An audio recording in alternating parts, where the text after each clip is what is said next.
নারায়ণগঞ্জের সিদ্ধিরগঞ্জে gas line leakage থেকে আগুনে একই পরিবারের 9 জন দগ্ধ হয়েছেন। তাদের মধ্যে 8 জনকে জাতীয় বার্ন ও প্লাস্টিক সার্জারি ইনস্টিটিউটে ভর্তি করা হয়েছে।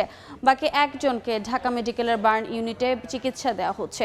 শুক্রবার রাত 3:30টার দিকে সিদ্ধিরগঞ্জের হিরাজিল এলাকার একটি টিনশেড বাসায় এ দুর্ঘটনা ঘটে।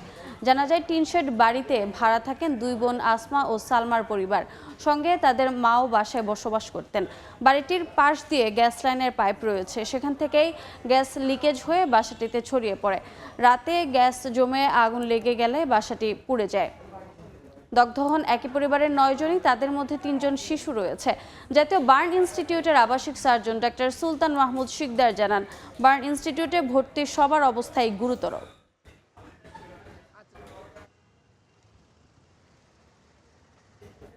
এই মুহূর্তে জাতীয় বার্ন ইনস্টিটিউটের সামনে আছেন সহকর্মী মাহদি ইসলাম ধ্রুব। সরাসরি যাচ্ছে তার কাছে। ধ্রুব, নারায়ণগঞ্জের সিদ্ধিরগঞ্জে একই পরিবারের 9 জন দগ্ধ হয়ে ভর্তি রয়েছেন, যার মধ্যে 8 জন ভর্তি রয়েছেন জাতীয় বার্ন ইনস্টিটিউটে এবং 1 জন ভর্তি রয়েছেন ঢাকা মেডিকেল কলেজ হাসপাতালে। এই 8 জনের অবস্থায় আমি যদি একটু বলি, এই 8 জনের অবস্থায় কিন্তু বেশ আশঙ্কাজনক, কারণ এখানে 1 মাসের একটা বাচ্চা শিশু রয়েছে, 1 মাস 8 দিনের একজন শিশু রয়েছে। আমি এখানে যারা ভর্তি রয়েছেন, যেমন হাসান নামের এক ব্যক্তি, যিনি প্রায় 44% তার শরীরে পুড়ে গেছে, এবং জান্নাত নামের একজন 40% এরকম, এবং 1 মাসের যে শিশুটি, 1 মাসের শিশু ইমাম উদ্দিন, তিনি তার শরীরের 30% কিন্তু আগুনে পুড়ে গেছে।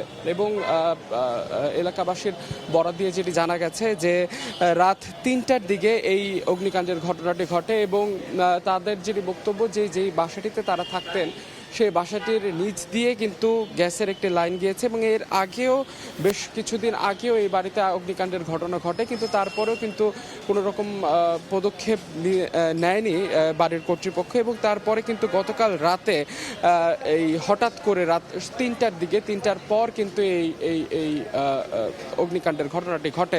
এবং যেটি বলা হচ্ছে যে তারা যেটি বলছেন যে বাসার নিচ দিয়ে যেই গ্যাসের লাইনটি গিয়েছে, সেই গ্যাসের লাইনটি থেকে বাসার ভেতরে কিন্তু গ্যাস ঢুকে যায়, এবং সেখান থেকে আসলে আগুনের উৎপত্তি বলে তারা ধারণা করছেন। তবে কী কারণে মূলত এই অগ্নিকাণ্ডটি ঘটেছে বা এই গ্যাস বিস্ফোরণ ঘটেছে, তা ঠিক এখনও নিশ্চিত করে বলা যায়নি। তবে তার প্রত্যেকে এখন চিকিৎসাধীন অবস্থায় রয়েছেন, এবং এখানে কর্তব্যরত চিকিৎসকরা যারা বলছেন যে তাদেরকে আনার পরে তারা বলছেন যে এতজনকে আসলে একসাথে চিকিৎসা দেওয়া সম্ভব হবে না, দেখে 8 জনকে জাতীয় বার্ন ইনস্টিটিউটে চিকিৎসা দেওয়া হচ্ছে, এবং 1 জনকে ঢাকা মেডিকেল কলেজ হাসপাতালে চিকিৎসা দেওয়া হচ্ছে, এবং এই 9 জনই একই পরিবারে। তো এই ছিল জাতীয় বার্ন ইনস্টিটিউট থেকে আমার কাছে থাকা সবশেষ।